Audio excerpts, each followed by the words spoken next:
Meu nome é Caio Fernandes, eu sou professor de pneumologia da Universidade de São Paulo e hoje nós teremos uma sessão bastante produtiva de discussão de um caso clínico de embolia de pulmão.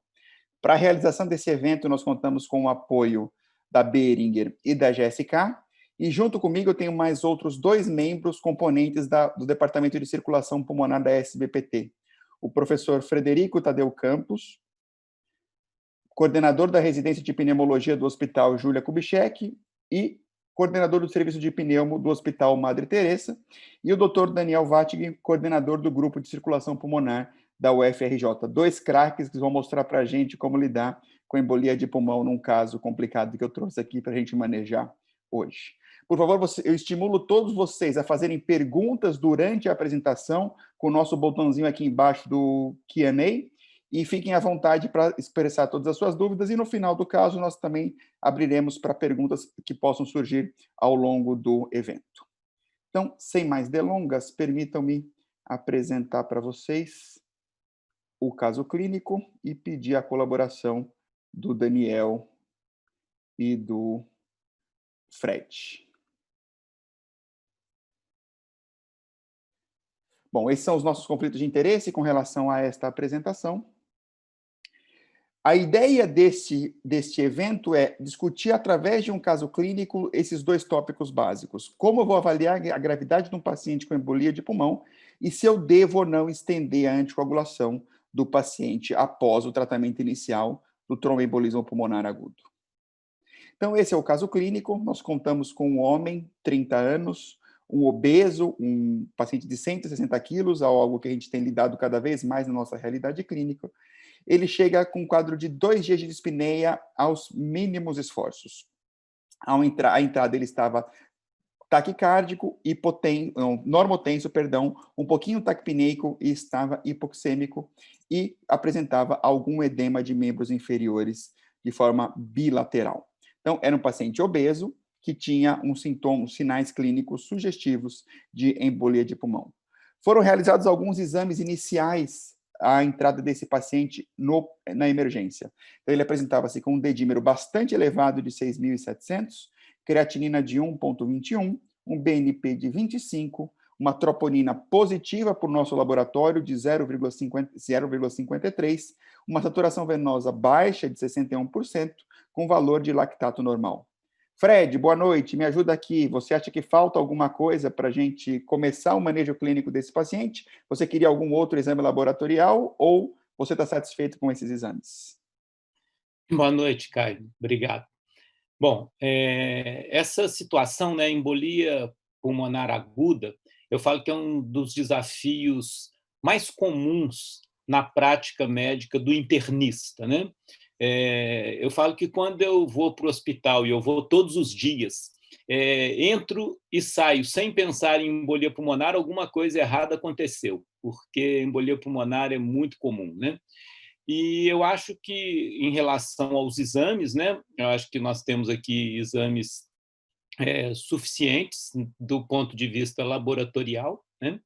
E o que chama atenção aqui, e que eu acho que é muito importante a gente estar discutindo, né, e ver a opinião sua e do Daniel também, que é a questão da realização do dímero D nesse paciente, né?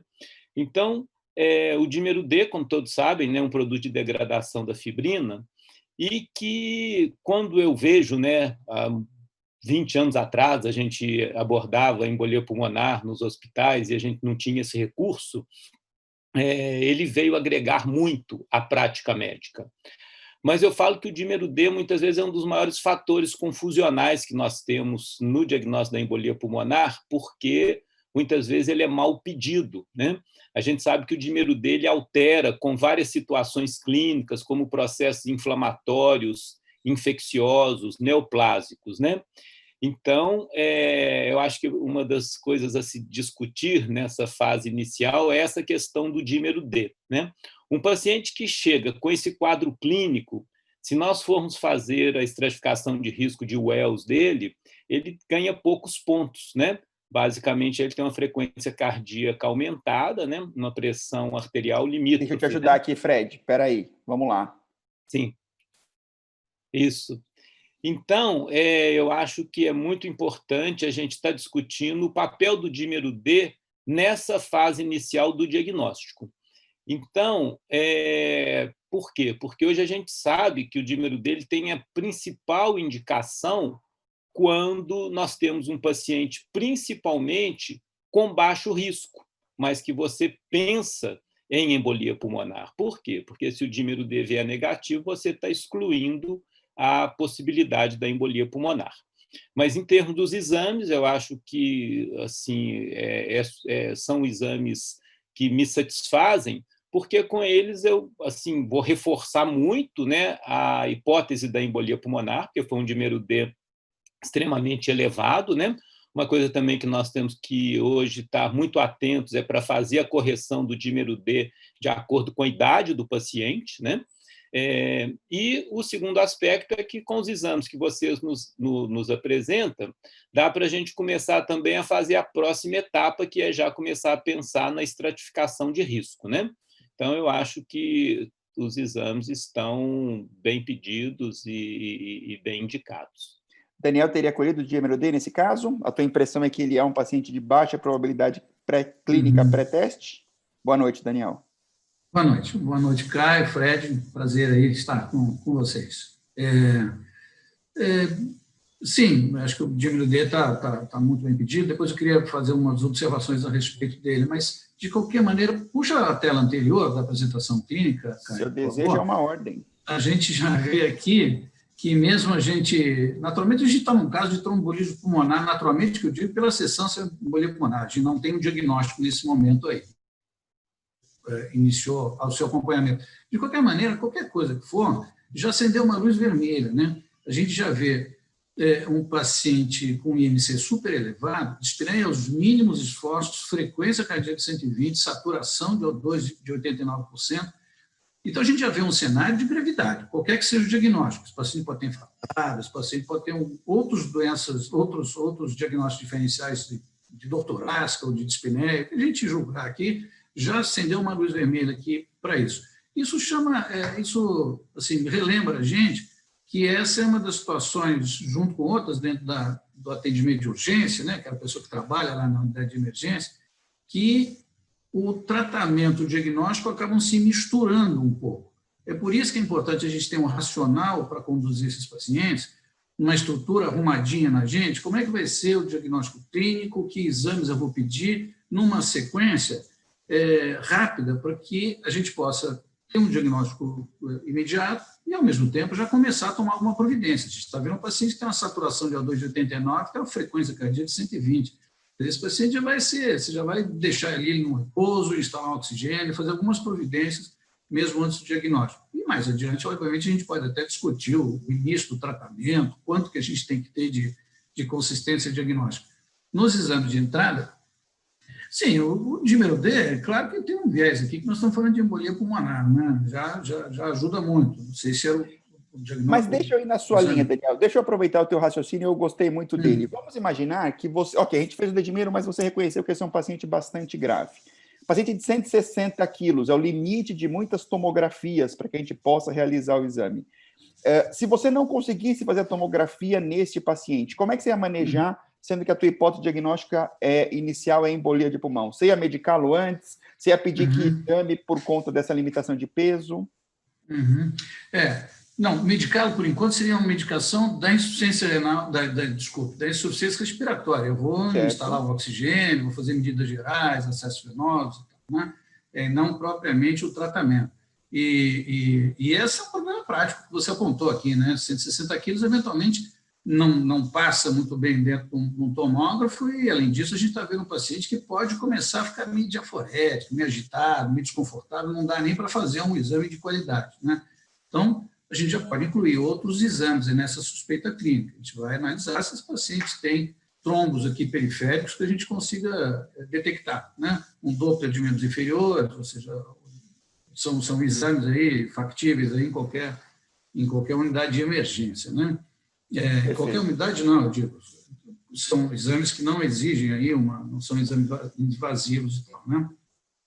Para a partir daí conduzir, como o Fred chamou a atenção, já vai um misto aqui de avaliação de gravidade, né? A gente já tem uma avaliação de gravidade que até intuitivamente, né? Se mostrar isso para qualquer pessoa que não tem o menor vocação ou conhecimento de embolia pulmonar, já vai destacar. Quer dizer, a pessoa que levou ele, o motorista que levou ele para o hospital, já viu que ele estava grave, né? Então, a gente está vendo um paciente grave.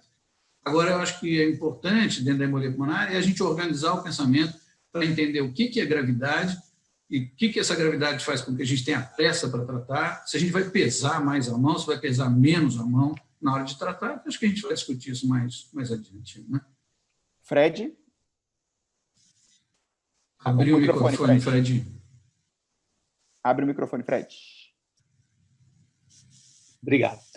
Chegou uma pergunta aqui que eu acho que é muito pertinente, principalmente dentro daquilo que eu estava falando do dímero D como fator confusional, né? Que o Badini ele nos pergunta aqui se existe papel para a dosagem do dímero D na suspeita de tromboembolismo pulmonar no pós-operatório de cirurgias, né?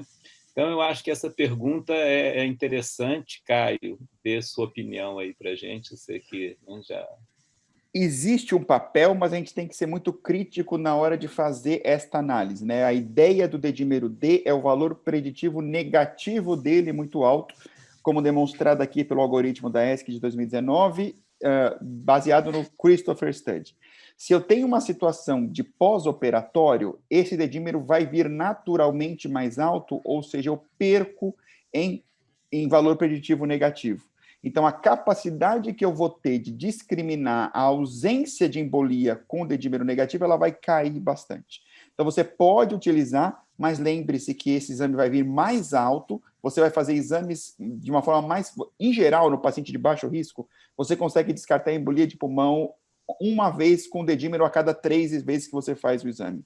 Essa relação pesa muito de forma desproporcional em situações em que isso aumenta, por exemplo, pacientes mais idosos ou pacientes no pós-operatório. Então, tenha isso em mente se você for fazer um paciente com dedímero.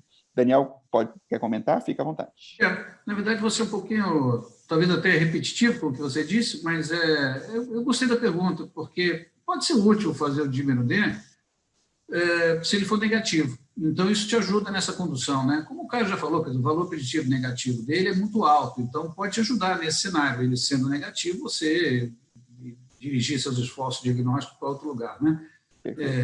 Isso. Porque ele vem negativo poucas vezes nessa situação. Ele vem negativo poucas vezes nessa situação. É muito importante a gente conhecer isso, porque senão confunde, né? A gente compra um diagnóstico em cima de uma coisa que não traz diagnóstico nenhum. Com certeza. E aí, essa pergunta vai voltar na hora que a gente for discutir Covid. Lembrem-se que o dedímero serve, gente, quando ele é negativo. O dedímero, ele não serve até hoje na medicina quando ele é positivo. Apesar do que nós estamos ouvindo e vendo com Covid, nós podemos chegar a isso no final. Acho que a discussão do dedímero esquentou. Fred, quer comentar? Eu queria fazer um comentáriozinho mais. Essa questão do dedímero na cirurgia, né, é uma coisa que me interessa muito, e eu acho que, na grande maioria das vezes, quando nós estamos num pós-operatório, né, e a embolia pulmonar aguda dentro dos hospitais acontece muito no pós-operatório, e eu suspeito de embolia pulmonar, o dedímero, para mim, ele vai interferir pouco na minha conduta, sabe? Porque se eu pensei em embolia pulmonar, eu vou querer investigar com exames de imagens. Aí, como o Daniel falou, vai depender do paciente, que é um paciente pós-operatório, depende da função renal dele, para se vai poder fazer uma angiotomografia, que hoje, né, é o exame de escolha para o diagnóstico da embolia pulmonar, mas nós temos também o Doppler, né? Temos a cintilografia. Então, eu particularmente não acho que é contraindicado, mas eu acho que no pós-operatório o dedímero ele tem pouca utilidade, porque a chance dele vir negativo, positivo é muito alta. E como você falou, o dedímero ele tem utilidade quando ele é negativo. Daniel, quer concluir para a gente poder seguir em frente?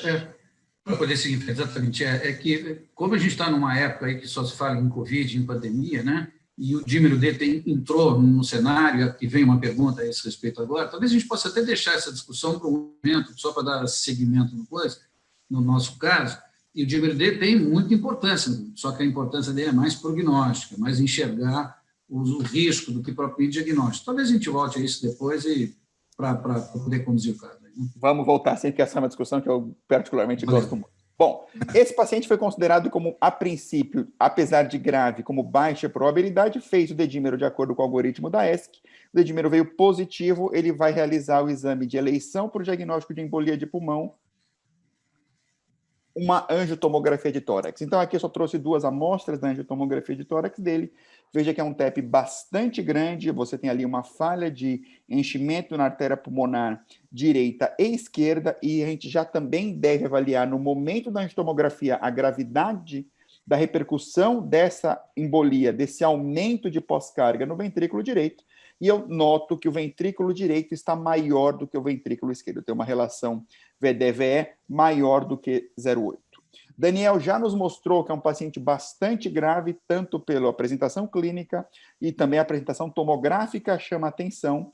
Ele faz um ecocardiograma e o ecocardiograma demonstra uma disfunção ventricular direita grave com presença de hipertensão pulmonar, PSAP dele nesse ecocardiograma de 45. Então, eu tenho um paciente com TEP, que nos dá estigma de gravidade clínicos, laboratoriais, radiológicos com eco e angiotomografia. Então, eu vou só dar uma sequência aqui, para que a gente possa voltar à discussão. Eu quero saber o que meus colegas fariam com esse caso neste momento. O que vocês fariam? Fred, o que você faria? Como é que você manejaria esse caso? Ele tem pressão, ele mantém pressão, mas ele tem estigmas de gravidade tanto laboratoriais quanto radiológicos. Aí, dentro dos desafios, né, da medicina, eu acho que esse é um dos grandes desafios, né, Caio? Por quê? Porque hoje nós evoluímos muito na condução da embolia pulmonar aguda e as diretrizes, elas nos ajudam muito, mas elas nos dão um direcionamento, né? Nós temos visto em hospitais, tanto no Brasil, mas principalmente no exterior, a formação dos times de resposta rápida, né? Então, eu acho que um caso igual a esse, ele tem que ser discutido por uma equipe multidisciplinar sempre que possível. Por quê? Porque se nós formos seguir à risca o que os consensos dizem, nós iríamos tratar esse paciente com anticoagulante, né? Provavelmente a heparina, mas hoje nós temos até autorização para usar os anticoagulantes diretos já inicialmente. Porém, num caso desse, é a melhor conduta para o paciente fazer essa abordagem? Por quê? Porque é um paciente que ele tem muito risco, é um paciente que está com uma saturação baixa, é um paciente que está taquicárdico, é um paciente que está com uma pressão limítrofe, né? Nós sabemos, né, essa questão, por exemplo, dos recursos terapêuticos que nós teríamos. Nós teríamos o recurso dos anticoagulantes, heparina ou anticoagulante direto. Nós teríamos o trombolítico, que hoje é o grande questionamento. Por quê? Porque desde a década de 70, os estudos eles não mostraram aumento da sobrevida com o uso do trombolítico comparado com o tratamento convencional e, em casos específicos, o aumento do sangramento, né? Porém, o que se vê num paciente desse, e que a gente tem visto com muita frequência aí onde existem recursos no exterior, é de ser muitas vezes mais agressivo, com a questão tanto do trombolítico, quanto às vezes até com a embolectomia com equipamentos de hemodinâmica, ou a embolectomia cirúrgica. Então, do ponto de vista da aplicação das diretrizes, né, internacionais e mesmo a nossa da SPVT, esse paciente ele seria tratado com anticoagulante. Mas qual que você usaria? Vocês têm time de resposta rápida aí no Madre Teresa? Oficialmente não, mas temos um grupo que discute todos esses casos. Habitualmente nós discutimos a equipe da pneumologia com a imagem e a terapia intensiva. E para o veterano dessa equipe, que eu imagino que seja quem dê a palavra final, qual seria a opção terapêutica que ele usaria? A gente usa pouco trombolítico, mas num caso desse eu teria uma tendência a trombolizar esse paciente. Nessa fase, nesse momento? Nesse momento. Teria uma tendência, mas isso dependeria assim, dessa discussão com os colegas. Excelente, Fred. Dose convencional, dose modificada, ele tem 160 quilos. Aí tem a questão, a idade dele também, ele é um paciente jovem, né? Então, a princípio, eu faria dose convencional para ele, né? Mas Alteplase, 100 miligramas. De alteplase. Mas é uma questão controversa, né? Quando me ajuda? A diretriz. No Rio, vocês têm time de resposta rápida? Não tenho, cara. Não tenho. Então, quando esse caso... ficar sempre perto de vocês aqui, para vocês serem meu time de conversa. Mas olha só, esse caso, acho que depois você vai mostrar os algoritmos de gravidade e tal, a gente já tem um monte de coisas em que a gente vai ver adiante aí, ele só não está hipotenso ainda, mas está quase. Ele está com 100 de sistólica, ele tem 120 de frequência cardíaca, 89 de saturação. Esse cara está, se estivesse no bar, ia dizer que ele está pela bola 7, ele está quase ficando. Os exames laboratoriais mostrou lá uma troponina um pouco elevada, um BNP não, o BNP não estava. Mas a gente vê os outros marcadores, e o Caio mostrou, né? A tomografia, um VD maior que VE. Uma tomografia com trombos obstrutivos horrorosos, isso não é o critério, né? Eu só estou me impressionando, né? A gente vê um ecocardiograma com a disfunção, um camarada com aqueles trombos, com disfunção, com VD maior que VE, com 100 de sistólica, ele não falta nada para ele ficar hipotenso, né? Eu não estou dizendo aqui que esteja hipotenso, porque se a gente for pegar o guideline lá, ele tem que estar hipotenso para fazer o trombolítico, mas o guideline aqui é muito importante que ele seja assim, dentro do nosso uso dos guidelines, são guidelines para você botar, se orientar, discutir. Agora, este paciente ele está quase passando por uma indicação de fibrinolítico até no guideline, né? Mas, então, eu discutiria aqui, morrendo de dúvida, né? Morrendo de vontade de fazer trombolítico. Se tivesse na sua mão, você daria? Mas tinha que me dar uns 3, 4 minutos para eu ligar para o pessoal do time de resposta rápida aqui para isso. Cara, obviamente aqui, como sempre, especialmente nos riscos intermediários, a gente tem que avaliar o risco, né? Se ele tem risco de sangramento, eventualmente me facilita para mim, dificulta para ele, se eu identifico um risco muito importante de sangramento, né? E aí existem alguns critérios de risco. Ele, assim, tem 30 anos de idade, quer dizer, afasta muito o risco, ele, assim, aparentemente também não tem um fator de risco, não é um hipertenso descontrolado, homem, idoso, então, ele acha que não vai ter fator de risco. Eu estou com muita dúvida se é melhor fazer heparinizá-lo só, porque se heparinizar, ele vai ter que ficar sem se mexer no leito, quietinho ali, né? Ou se já parte logo com trombolítico. Estou bem em cima do muro, acho que estou quase fazendo trombolítico.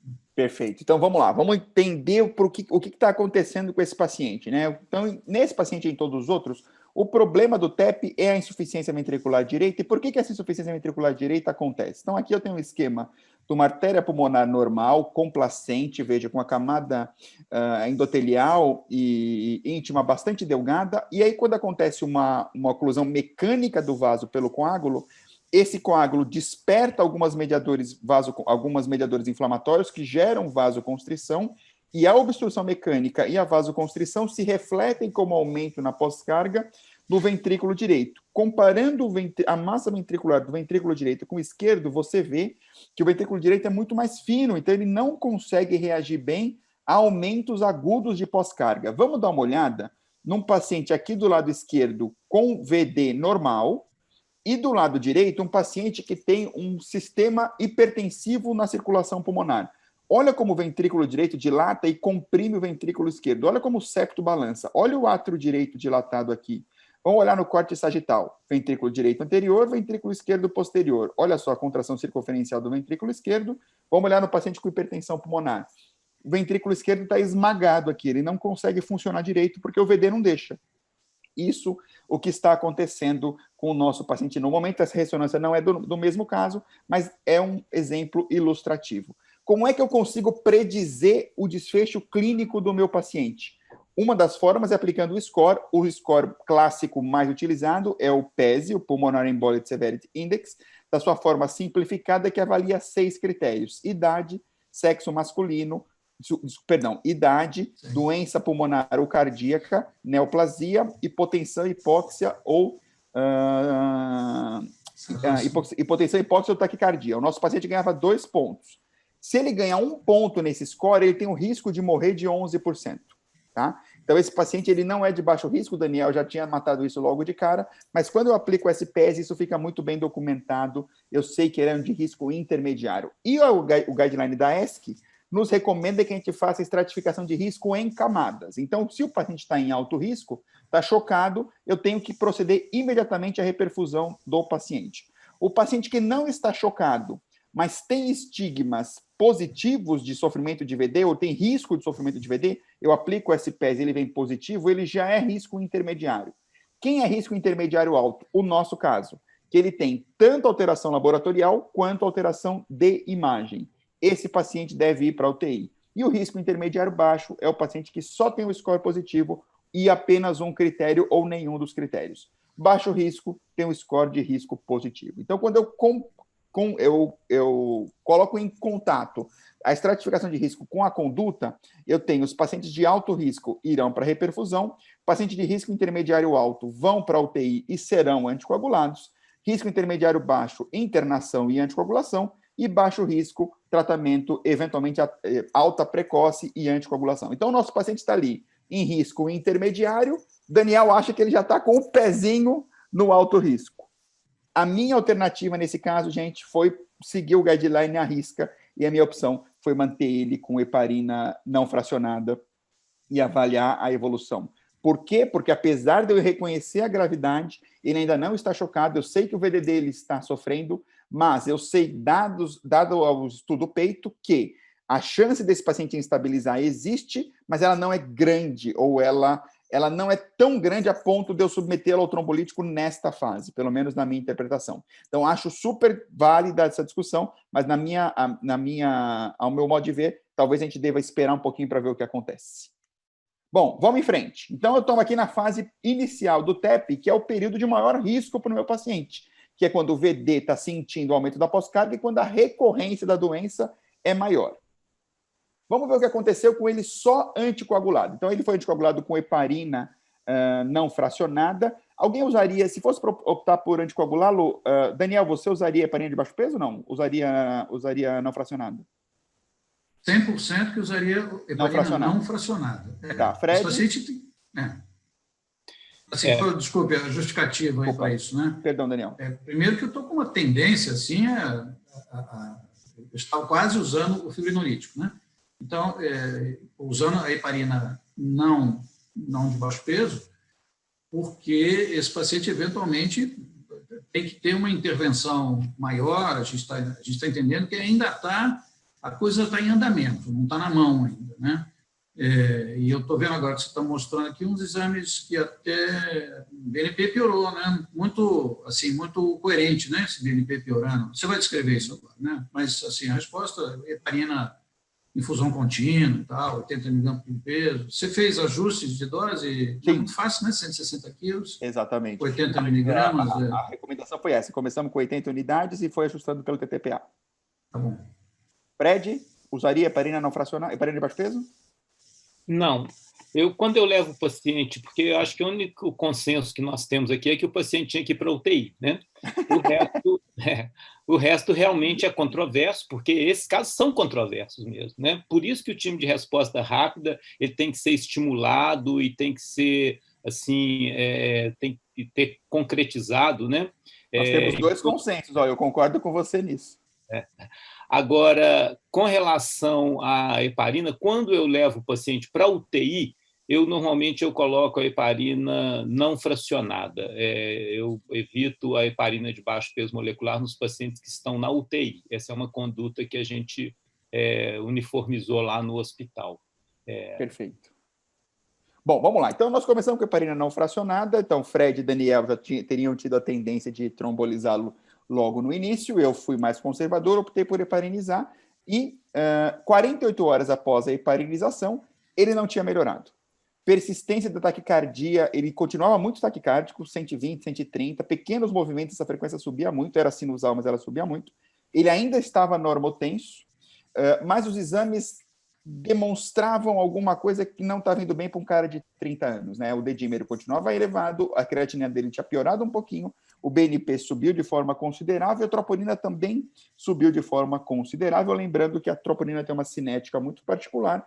Eventualmente eu ainda estou vendo a egressão aguda, mas eu não posso negar que ela subiu. E a saturação venosa, talvez o que tenha mais me preocupado de todos esses exames, foi porque a saturação venosa dele baixou bastante, demonstrando que o débito cardíaco dele está reduzido, a extração tecidual de oxigênio está aumentada. E aí, nesse momento, eu pergunto para vocês, bom, se o Fred queria ter trombolizado lá atrás, agora muito mais, né, Fred? Daniel também. Inclusive, depois, para ilustrar, o Rodrigo Attanasio, ele fez uma pergunta aqui para a gente, mas eu vou deixar o Daniel responder e depois a gente coloca essa pergunta do Rodrigo aqui, porque ela é muito pertinente com toda essa discussão de trombólise ou não nesses pacientes intermediários. Daniel? Trombólise. Trombólise, agora a trombólise. A coisa está... a troponina elevou, realmente pode ser ainda um rescaldo aí, né? Mas o BNP está ruim, coerente com aquele VD que estava já meio bambo, né? E a gente está vendo uma pós-carga tão obstrutiva e outras questões aqui. Depois, o Fred comentou a pergunta do Rodrigo Attanasio, né? Eu não estou conseguindo abrir. Vocês podem ler a pergunta? Eu não consigo. Rodrigo Attanasio. Interessante que todos estão a favor da trombólise. Todos não. Estão levando... Oi? Não eu só estou a favor agora. Antes eu não estava. Eu estava em cima do muro. Me parece que estão levando em consideração ser um TEP grande e central. Mas temos muitos casos de TEP agudo, com aumento de VD, mas com TEP menores e segmentares. A conduta seria a mesma? Me arrisco a começar a responder, Rodrigo. Não é pela massa do trombo que a gente toma as nossas providências, é muito mais pela consequência, e não pelo tamanho. Os tamanhos realmente sempre assustaram, a gente durante muito tempo, não, trombo grande, ocupa isso, ocupa aquilo, mas é mais relacionado à consequência do que ao trombo.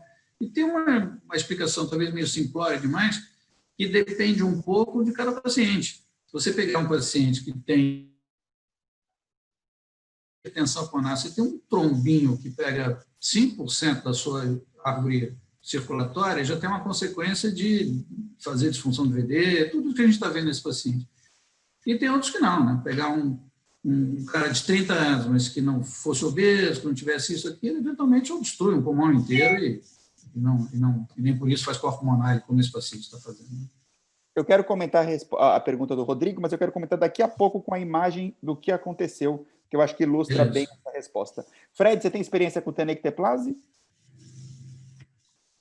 Não, mais alteplase. Mais alteplase. Daniel, tem experiência com tenecteplase? Não, mais alteplase. A gente não usa muito, não. Tá. Caio, depois que você fez, talvez tenha uma pergunta, não sei se você está acessando. Eu não Paulo Roberto Albuquerque. Tá. O Paulo Roberto Albuquerque, ele fez uma pergunta que é dirigida a você. Qual a importância da saturação venosa no trombolise pulmonar? A saturação venosa, você comentou agora. Ela é importante em todos os processos bioquímicos de instabilidade hemodinâmica, né?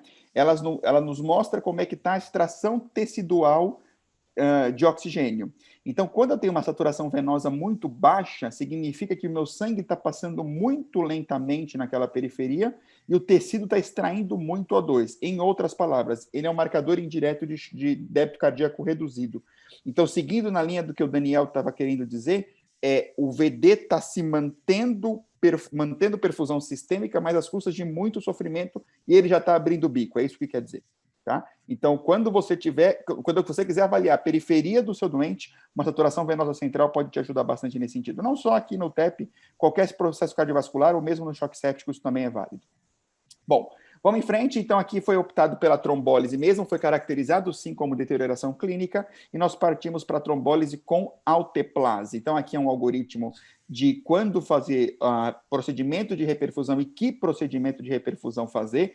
Eu acho que vale a pena a gente lembrar que nós não precisaríamos ter ido para o fibrinolítico, a gente podia ter partido para a cirurgia ou para uma abordagem endovascular.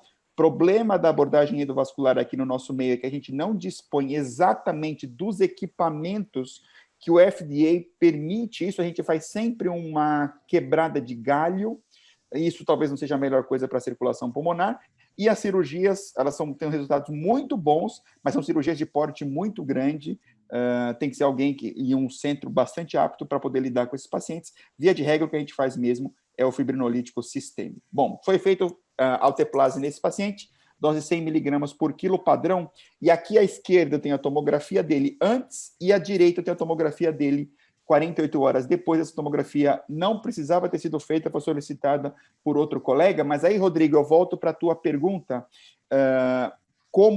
e eu subscrevo o que o Daniel disse, a ideia do trombolítico não é derreter todos os trombos. Lembre-se que o trombolítico ele é projetado, basicamente, para tratar fenômenos arteriais. Então, eu tenho uma pequena oclusão trombótica em cima de uma placa de aterosclerose grande, que oclui uma artéria, e essa pequena oclusão arterial vai levar a uma grande repercussão.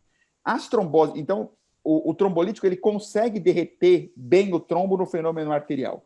No fenômeno venoso, a quantidade de trombo, via de regra, é muito maior. Então, eu não consigo limpar. Se eu tivesse expectativa, eu vou limpar o trombo, eu vou ficar sempre muito frustrado. O que você quer é reduzir alguma coisa, a quantidade de trombo, para reduzir a resistência vascular pulmonar, para reduzir a pós-carga, para o VD ter um refresco. Tá? Então, a gente não busca a massa do trombo, a gente sempre busca o status do VD. Ok?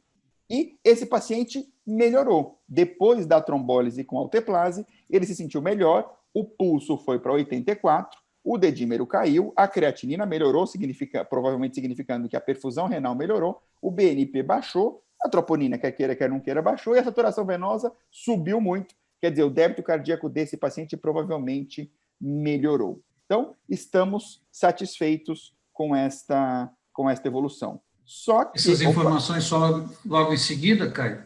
Então, 6 horas depois da trombólise, Daniel. Melhorou muito, muito, muito, né? Melhorou. 84 e o paciente... de frequência, alívio que deve dar, até se olhar na ectoscopia já deve melhorar. Exatamente. Ele falava isso, ele estava se sentindo realmente muito melhor. Mas nós vamos monitorizar, agora ele não estava assintomático, mas ele estava melhor.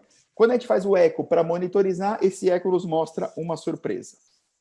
Então, vocês viram o ecocardiograma anterior do paciente, não tinha nada, e agora eu tenho uma imagem no átrio direito, querendo passar para o ventrículo direito, um trombo em migração que deve ter vindo dos membros inferiores. Esse paciente tinha um Doppler de membros inferiores que não apresentava esse trombo, mas depois do trombolítico apareceu um coágulo aí no átrio e ventrículo direito. Fred, como é que você manejaria isso agora? Trombolizamos o paciente, agora tem um trombo em migração. Esse é um outro aspecto, acho, muito importante dos dias atuais na condução da embolia pulmonar aguda. Porque no passado, a gente conseguir fazer esses exames de imagem, ecocardiograma, angiotomografia, com essa facilidade que nós temos hoje, era impossível. E os trombos migram dentro do corpo. Então, num dado momento, você pode fazer um ecocardiograma, você pode fazer uma tomografia, a gente vê isso muito na tomografia, e ver o trombo em trânsito, né? E o trombo em trânsito eu não vejo como motivo de desespero, né? E, inclusive, acho que tem que se tomar muito cuidado para não se tomar condutas intempestivas, né?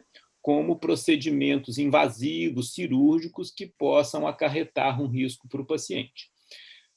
Como o paciente ele foi trombolizado e ele está melhorando, nesse momento eu não mudaria a conduta, eu apenas ia aumentar a vigilância sobre o status hemodinâmico e de troca gasosa do paciente. Mas, nesse momento, a minha conduta ela é expectante, como eu faço na maioria, na quase totalidade dos casos, quando nós diagnosticamos o trombo em trânsito. E acompanhei alguns casos que os colegas assim, ficaram muito preocupados e interviram precocemente no paciente e o resultado não foi bom.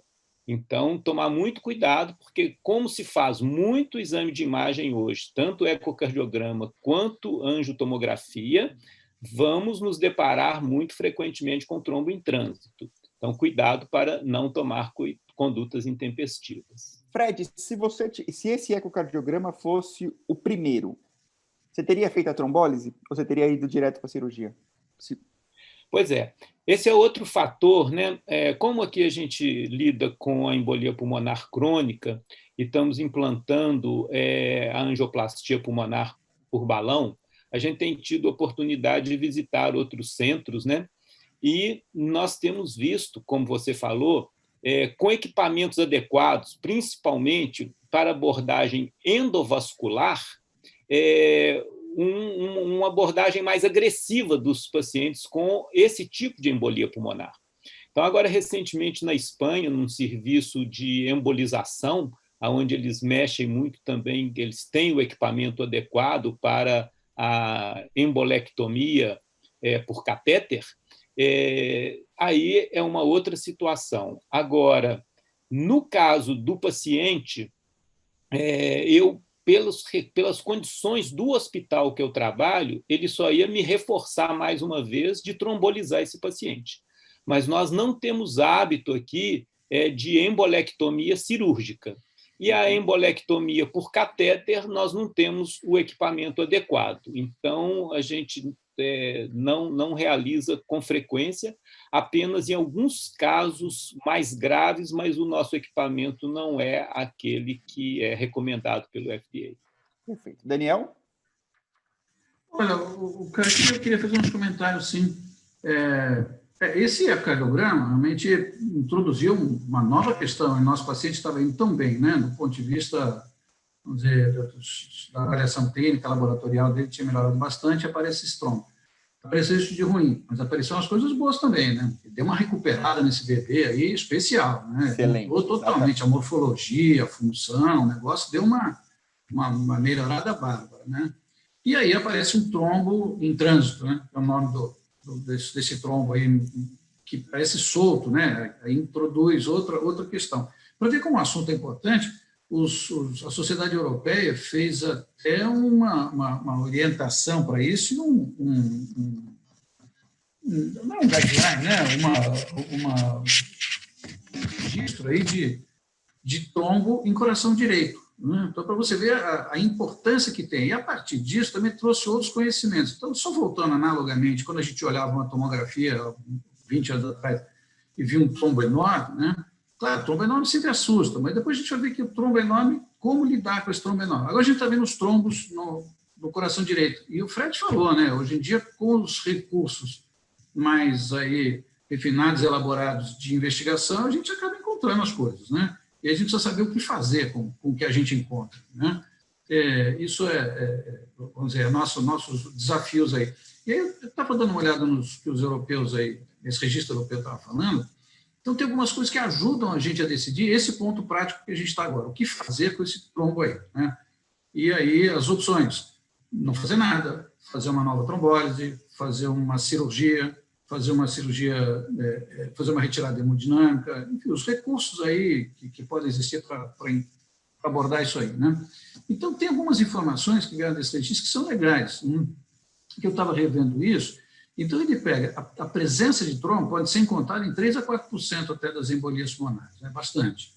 A presença do trombo nos pacientes que têm uma PA menor do que 90, portanto, que tinham uma instabilidade hemodinâmica, e a gente vai comparar com os que não tinham instabilidade hemodinâmica, é muito diferente. Então, quem tem instabilidade hemodinâmica e tem o trombo, tinha uma mortalidade de 42%, super alta.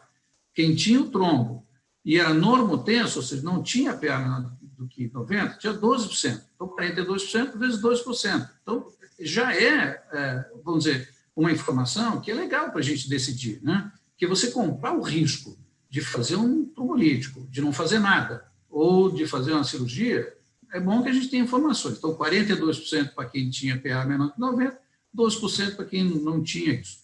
E ainda, dando mais um outro passo, a pessoa que não tinha disfunção, ou os pacientes que não têm disfunção, os pacientes que têm PA boa, não estão hipotensos. Você pega esse grupo de pacientes e vai ver os que têm disfunção do VD e os que não têm disfunção do VD, a diferença também é muito grande. Então, o camarada tem o trombo, está normotenso e tem disfunção do VD. Esse camarada, 16% até morreram. Os que têm o trombo, é anormal, sem disfunção do VD, 0% morreram. Então, ajuda muito a gente a ter essas informações para saber o que fazer. Onde é que a gente enquadraria esse nosso paciente aqui? É um paciente que fez a trombólise, recuperou para burro o VD, recuperou vários exames, então ele não está com uma disfunção de VD, ele não está hipotenso, né? Eu acho que eu não faria nada, continuava na sua anticoagulação estándar e observava isso. Fred, quer comentar? Microfone, Fred. Eu quero só aproveitar, porque nós temos umas perguntas interessantes, e eu acho que as perguntas são pertinentes a esse momento da nossa discussão, né? Então, vai aí para que a gente possa responder. Uma delas é do Cássio Melo, que ele pergunta se a migração do trombo pode ter tido relação com a trombólise. E depois tem uma da Raquel também, mas vamos responder primeiro a do Cássio aí. Cássio, posso te dizer, como quem viu esse doente, não tenho a menor dúvida que foi a trombólise que fez esse trombo migrar. O trombo não estava lá antes, depois da trombólise o trombo apareceu. Provavelmente ele derreteu alguma coisa na periferia e o trombo foi parar lá. Eu concordo com isso, Carlos, que certamente ele apareceu aí porque fragmentou e apareceu aí, né? E quando a gente faz um ecocardiograma e tem um forame oval patente, né? É um risco danado, né? Porque o forame oval patente, o que vai fazer? Aquele trombo que era venoso se transforma em território, quer dizer, que estava ali dentro do coração direito, passa para o coração esquerdo e pode virar uma catástrofe aí de consequência arterial, né? E, obviamente, aí o trombolítico facilitaria isso? A gente vai fazer o trombo ou não vai? Essa é uma pergunta, mas assim, se você tem no ato direito, do coração direito, um trombo que você julgou que precisa ser feita alguma coisa, porque ele está com PA alterada, porque ele tem disfunção de VD, mesmo assim, você pode julgar assim, se eu vou corrigir aquilo lá, se eu vou fazer uma cirurgia, eu corrijo tudo, tiro o trombo e mais faço a correção do forame oval patente, ou se eu vou fazer uma correção hemodinâmica mesmo, né? Instalo ali um fechamento desse forame. E acontece, né? O forame oval patente é super frequente na prevalência na população, né? Deixa eu apertar vocês um pouquinho aqui. Desculpa, Daniel. Com você, então, Fred. Não. Deixa eu apertar vocês um pouquinho aqui, então. Vou apertar. Eu quero a opinião dos dois. O cara tem 160 quilos. A gente usou a dose de trombolítico padrão, que não é uma dose para um cara de 160 quilos. Será que eu tenho um espaço para fazer mais trombolítico nesse paciente? Vocês acham isso? Haveria essa folga? Fred? Inclusive, isso vem... a Ana Cecília fez essa pergunta. Podemos repetir a trombólise? Né? É uma situação a ser pensada. Como eu falei, esse paciente, a partir do momento que ele teve aquela melhora significativa, né, no parâmetro hemodinâmico e na troca gasosa, eu me baseio muito nisso, porque eu acho que em medicina a gente tem que estar sempre pesando risco e benefício, né?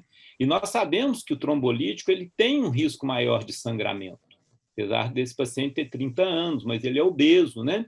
Então, para falar a verdade, eu acho que é de se pensar em trombolizar o paciente de novo, mas como eu já sei a melhora que o paciente teve do ponto de vista hemodinâmico e de troca gasosa, nesse momento, eu não iria trombolizá-lo de novo. Né? Essa seria a minha opinião. Eu teria trombolizado ele no início, né? Porque eu achei ele um paciente de risco, mas eu não teria embolizado de novo. Eu manteria apenas o anticoagulante para ele e uma vigilância muito, muito rigorosa por causa desse trombo que está migrando. Daniel?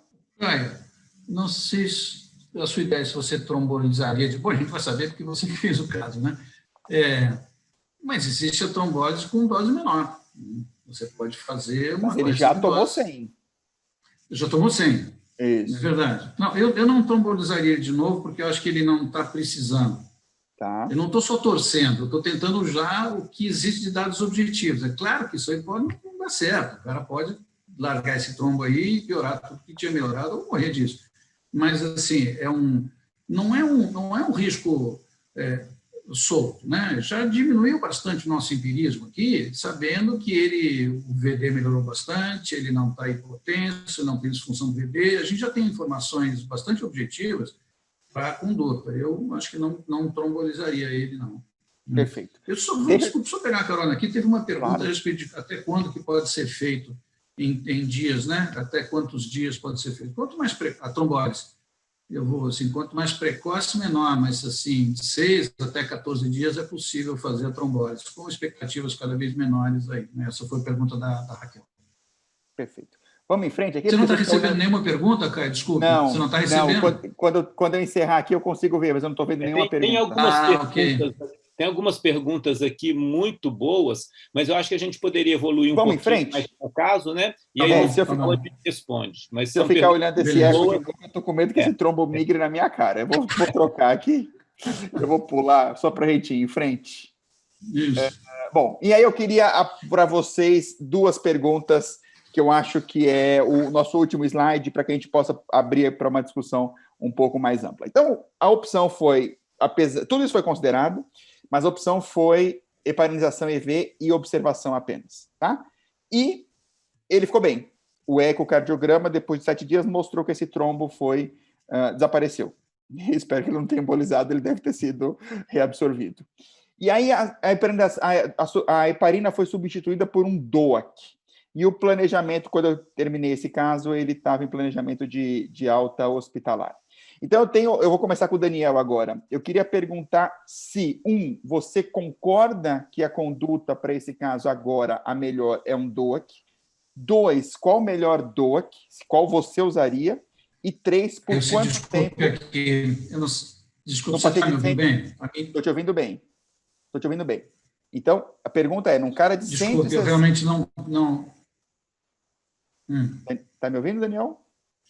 Eu estou aos pedaços aqui, falo, uma pessoa de 160 quilos, que você vai mudar o tratamento agora, né? Isso, eu vou sair de heparina, vou para o anticoagulante oral. Vou para o período de longa duração. Já julguei que ele não está mais instável. Qual DOA que você usaria? Você usaria DOAC ou de cumarínico, número 1, 160 quilos, essa é a pergunta. Segundo, qual DOAC? Terceiro, por quanto tempo? Fred, as mesmas perguntas eu vou fazer para você. Eu vou parar de apresentar para eu poder ver as perguntas. Desculpa, só para... Sim, mudaria a droga agora, né? Qual DOAC? Existem algumas coisas a respeito de usar pixabana, usar rivaroxabana, você tirou o slide? Tirei o slide, para a gente ficar na nossa discussão agora. Um desses dois. Eu não tenho... Eu acho que existiam os estudos sobre dabigatrana com rivaroxabana e outros em paralelo para outras situações, né? Então, a modificação. Você perguntou também, desculpa, eu perdi porque estava meio fora. Qual foi a segunda e terceira pergunta, Caio? Quanto tempo de anticoagulação? Quanto tempo de coagulação? Aí é sinuca, né?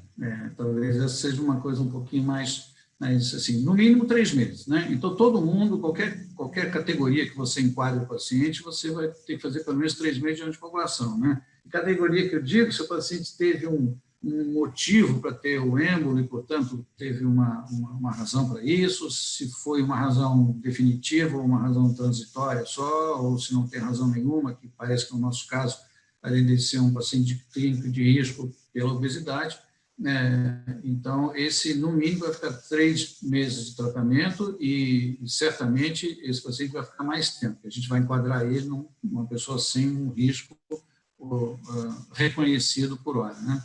Tá, mas então, aí tem bastante discussão. Entendi, esse aí vai ficar descoagulado muito tempo.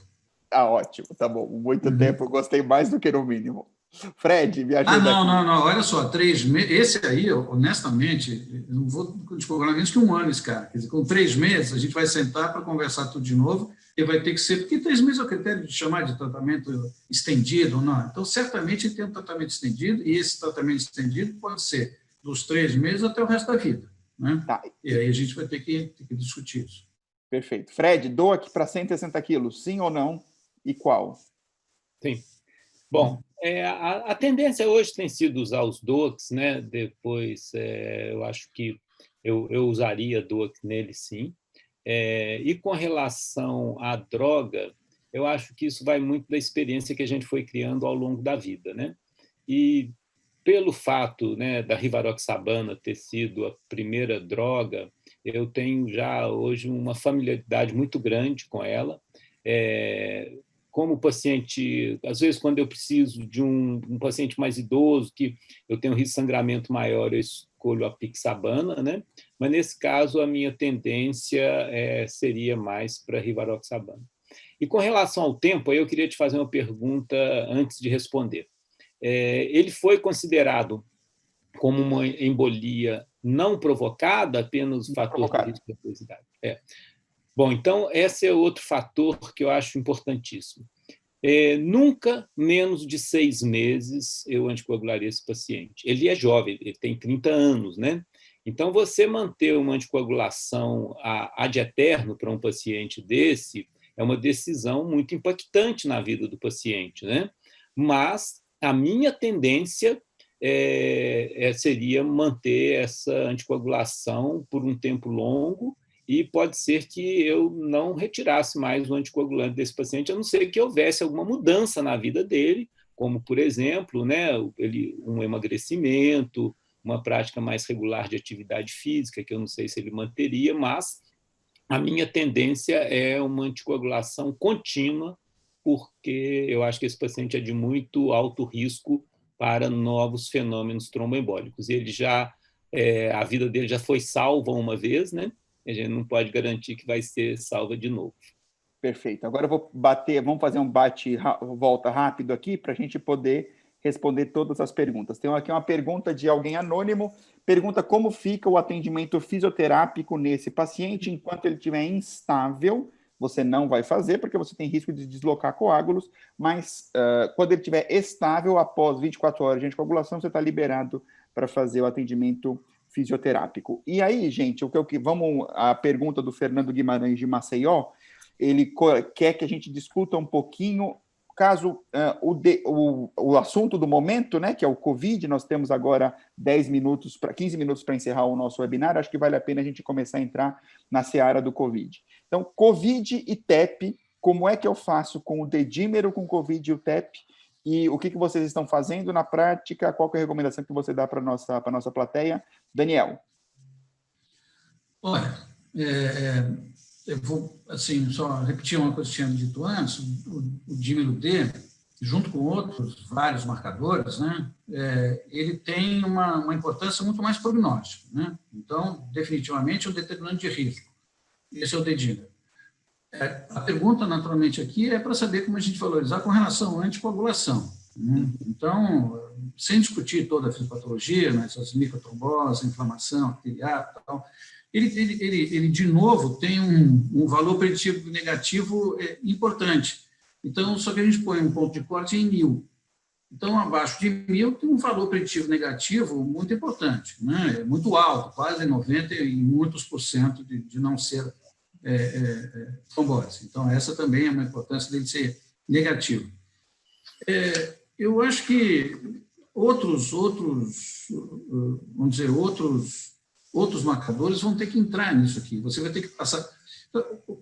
O guidelines do CHEST, eles fizeram agora, acho que em maio de 2020, sobre o Covid. Acabou que ficou meio que igual ao que era anteriormente, né? Porque as informações ainda não estão documentadas, não estão sabidas o suficiente para a gente ter uma nova recomendação. O que acontece é que, realmente, se a gente usar esses guidelines, é igual ao outro. Ele nem faz o que tem sido feito em muitos lugares, aquela coisa meio profilêutica, o cara usa uma dose maior de heparina de baixo peso molecular. Isso aqui não tem evidências, mas, necessariamente, vai ter que ter um pouco de ajustes para o nosso dia a dia. Eu estou, particularmente, num momento ruim para responder essa pergunta, porque estou muito impressionado que eu tive um paciente gravíssimo agora, ficou usando anticoagulação profilática, 5 dias depois foi para casa e voltou com uma trombose arterial e venosa, mesentérica e pulmonar. Então, segura aí, que essa pergunta eu vou fazer para o Fred. O que eu faço quando esse cara for de alta? Covid, se ele vai para casa com anticoagulação ou não. Mas eu quero voltar contigo para você te apertar um pouquinho mais. Eu tenho um paciente com insuficiência respiratória com Covid com dedímero de 5.000. Qual é a dose de profilaxia que você vai descrever para esse paciente? Sim ou não terapêutica, dose estendida ou dose convencional? O que você está fazendo? Entendeu? Então, COVID, insuficiência respiratória, está na UTI, mas não está entubado.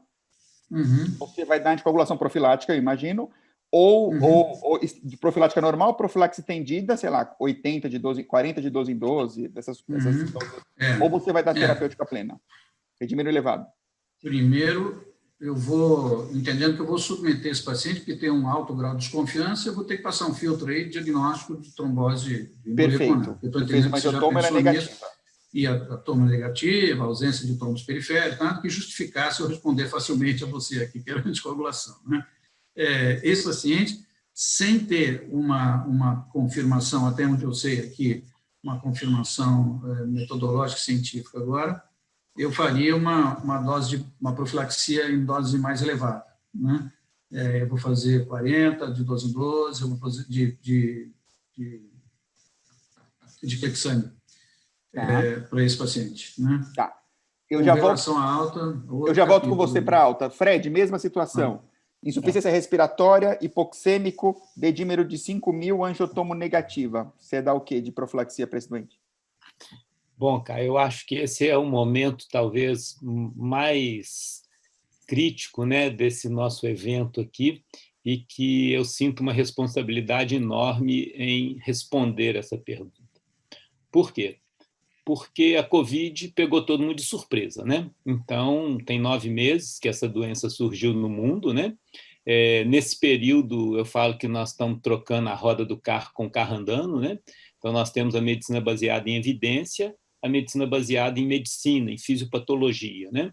Então, nós estamos conhecendo a Covid ao longo desses meses e já sabemos, né, que o vírus, em contato com algumas pessoas, devido ao perfil epigenético, né, ela tem tendência a inflamar muito, tem tendência em algumas pessoas a formar muito trombo, em alguns não fazer nada disso, e em outros fazer os dois, né?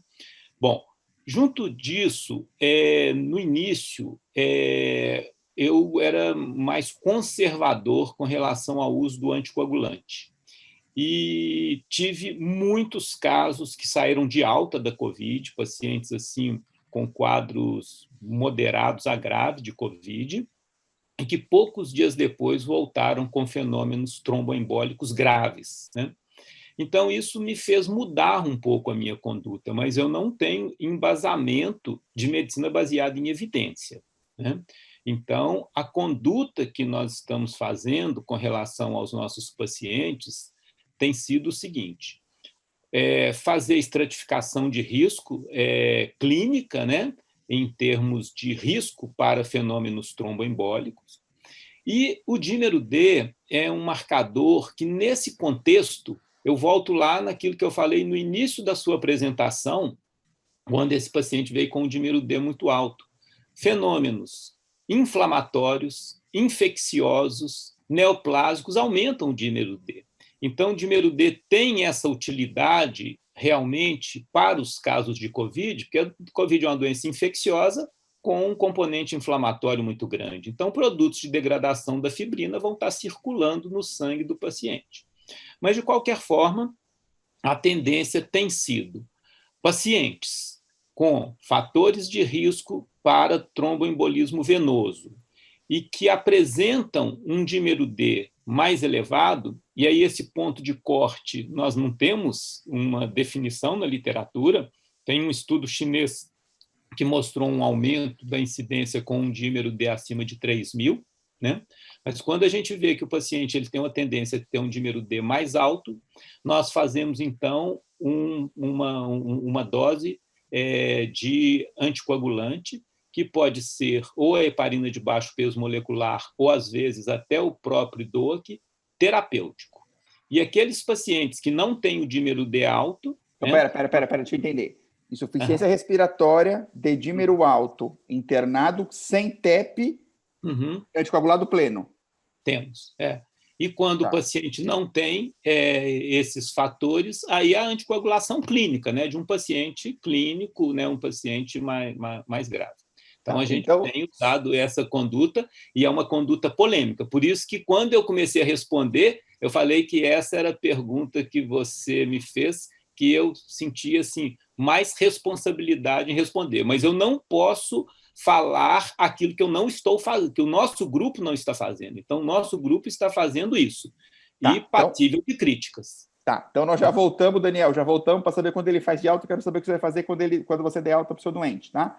Mas então, só para confundir bastante a audiência, nós temos o Daniel, que dá dose estendida de anticoagulante, uma profilaxia estendida, digamos assim, o Fred, que dá dose plena de anticoagulante, e o Caio, que dá dose profilática convencional de anticoagulante para esses doentes, tá certo?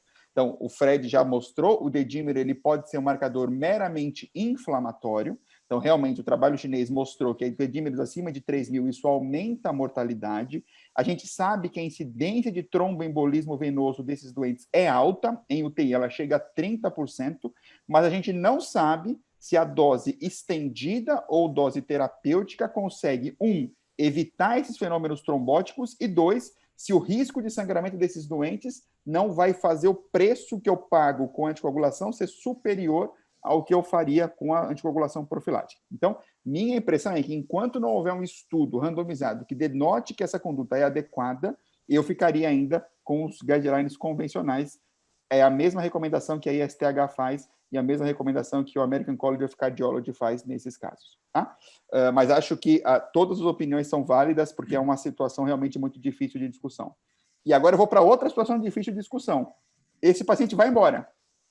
E aí eu quero começar com você, Fred. Você anticoagulou o cara. O cara vai de alta. Você vai dar o quê para ele ir para casa ou não vai fazer nada? Vai tirar o anticoagulante e vai mandar ele embora? Não, não vou. Eu fiz isso e me dei muito mal. Nós, no início, né, aqui em Belo Horizonte, o cenário da Covid começou mais tarde, né? É uma cidade que não é um hub aéreo, houve realmente o isolamento social mais precoce lá no meio de março, né? Então, final de março, abril e maio, a gente tinha pouco Covid. De repente, junho, julho, a coisa explodiu e nós tivemos muitos pacientes que retornaram com embolia pulmonar aguda após receber alta com um quadro inflamatório. Então, esses pacientes, hoje mesmo lá no meu consultório, eu tive vários, né?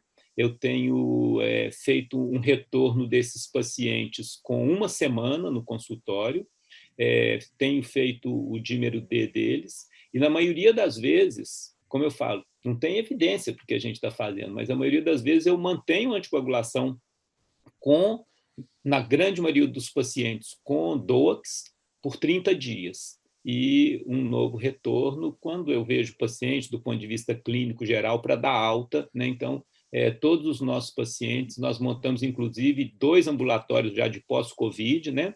Um no hospital público e o outro no hospital privado, né?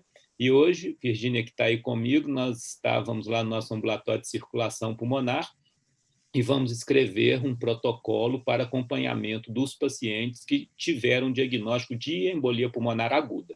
Então, que dose, Doc? Aí estou dando em média de 20 miligramas de rivaroxabana para o paciente. Você anticoagula o cara pleno em casa, mesmo sem fenômeno macrovascular? Naqueles pacientes que tiveram dímero D elevado, né? Os que não tiveram dímero, que a gente faz dímero D de todos os pacientes. Então, o paciente que teve um dímero D elevado, ele sai com anticoagulante para casa e fica em torno de 30 dias. Daniel? Primeiro, assim, acho que você foi muito didático e concluiu com relação aos guidelines que a gente tem, que são as orientações que a gente tem que se basear. Bom, a outra que, simultaneamente, eu imagino que vocês estejam fazendo, que vocês têm uma massa de doentes imenso, você poder fazer observação mais científica disso, né? Um registro, né? Isso, assim, por exemplo, um hospital que eu trabalho, que é da rede privada, eles fizeram passar a régua em 3.000 de dímero D, 4.000. A pessoa mais importante lá na confecção desse relatório pediu 3.000, mas, enfim, a discussão foi essa. Então, criaram aí uma maneira de enxergar isso com mais objetividade para dar essas respostas aí, né?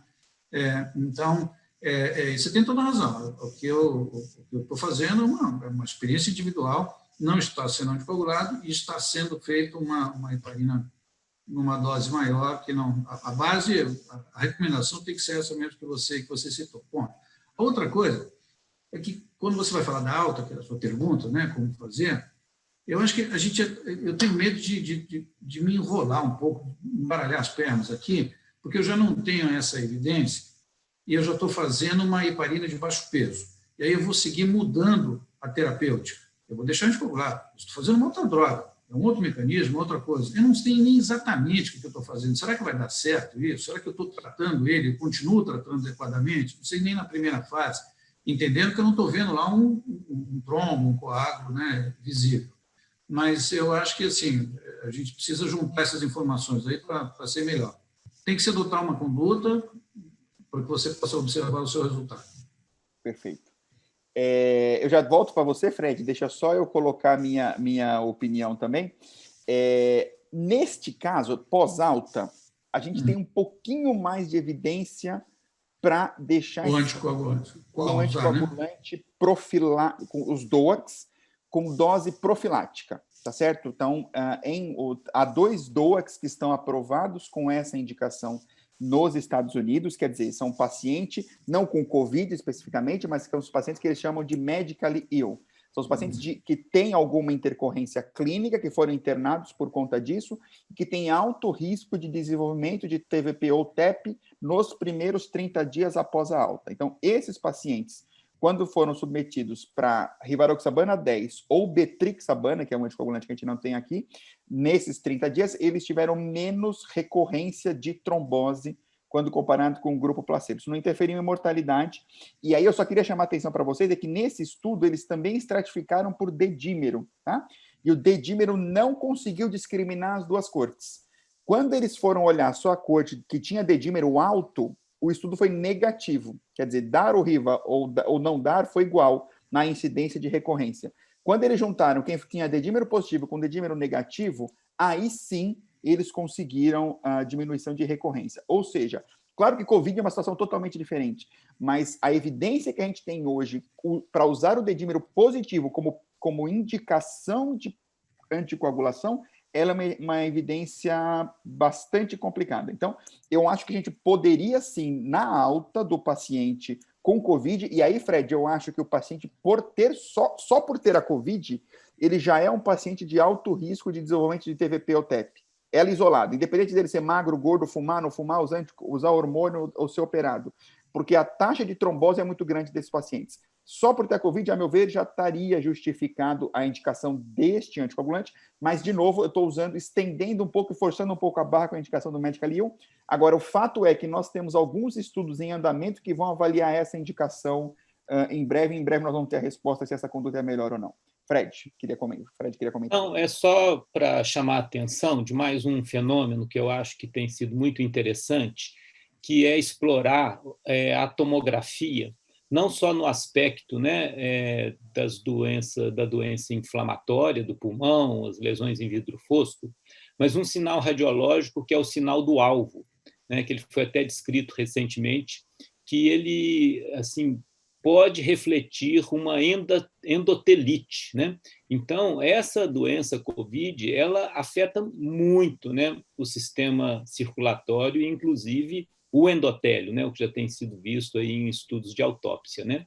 Então, procurem nas tomografias também, se vocês veem esse sinal do alvo, né, que não existe ainda uma correlação, não existem estudos científicos mostrando isso, mas eu acredito que quando você vê muito sinal do alvo nas tomografias, são aqueles pacientes que têm mais tendência também, tomara que no futuro saia alguma evidência disso, mas de lesão vascular, né? Então, queria ver sua opinião também com relação a essa questão aí da endotelite na COVID. Eu não tenho a menor dúvida que há uma endotelite na COVID. O que eu não sei é se a gente tem um instrumental terapêutico com anticoagulante adequado para tratar essa instrumental. E acho que a única forma que a gente pode avaliar isso é com um ensaio clínico randomizado. Qualquer indicação fora essa me incomoda um pouco.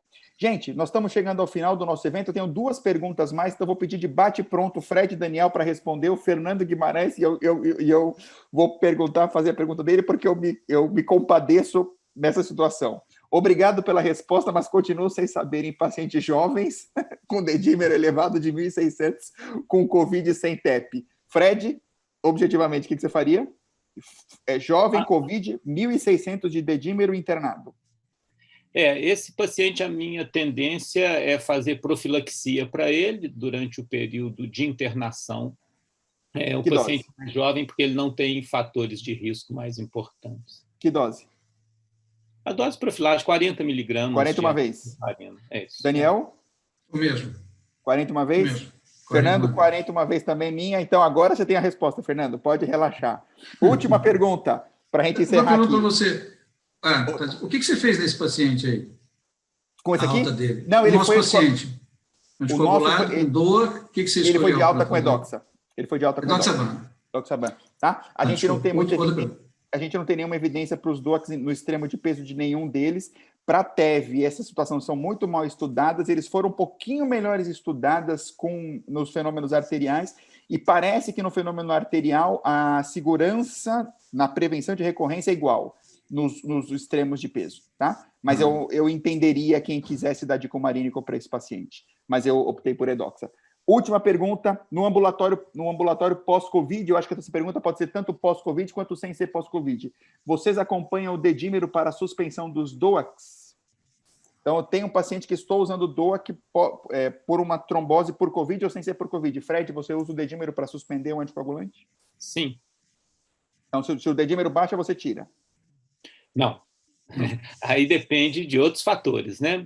Porque você falou para o Covid e não Covid, né? Tá. Então, eu uso, que eu acho que é um bom marcador nesse fato, mas aí, para suspender ou não suspender, vai depender. Se é um paciente que teve uma embolia pulmonar provocada ou não provocada, e os outros fatores de risco, como igual esse paciente, uma obesidade grau 4, então eu levo em consideração fatores clínicos também do paciente, não apenas o marcador do dedímero.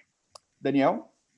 Eu acho que esse é um outro capítulo para conversar, né? Mas eu acho que mais importante do que o dedímero que está agora é de onde ele veio, né? De onde ele partiu. Por que eu estou anticoagulando esse paciente? Se ele tinha um transitório removido, risco continuado, ausência de risco nenhum e o TEP espontâneo. Então, a minha decisão de tempo de tratamento, mais estendido ou menos estendido, acho que não vai ter tempo de falar aqui, mas vai ser muito mais baseado menos no dímero D e muito mais de onde ele veio, qual foi o motivo da anticoagulação, né? O dímero D vai ser um coadjuvante que, honestamente, não é ele que vai decidir pela inclusão ou exclusão do anticoagulante, do DOAC. Perfeito, concordo totalmente, gente. Se a gente não tem evidência nem com cara sem Covid do que fazer com dedímero, quanto mais no paciente com Covid, que a doença está aqui há 8 meses. Só basta lembrar que quando você suspende a anticoagulação baseado no dedímero, 10% dos pacientes que tinham dedímero negativo terão fenômeno tromboembólico macrovascular em 1 ano. Então, o dedímero ele não te dá a segurança que a gente precisa para poder suspender a anticoagulação. A gente tem algumas outras perguntas aqui muito interessantes, mas a gente tem que encerrar pelo adiantado da hora. Muito obrigado, Fred. Muito obrigado, Daniel. Muito obrigado, SBPT. E muito obrigado à nossa audiência. Foi um prazer estar aqui hoje discutindo esse caso com vocês. Estamos à disposição para seguir essa discussão no e-mail, por telefone, por onde vocês quiserem. Obrigado e boa noite a todos. Obrigado, gente. Boa noite. Muito obrigado, viu, cara? Obrigado mesmo. Tchau. Boa noite aí.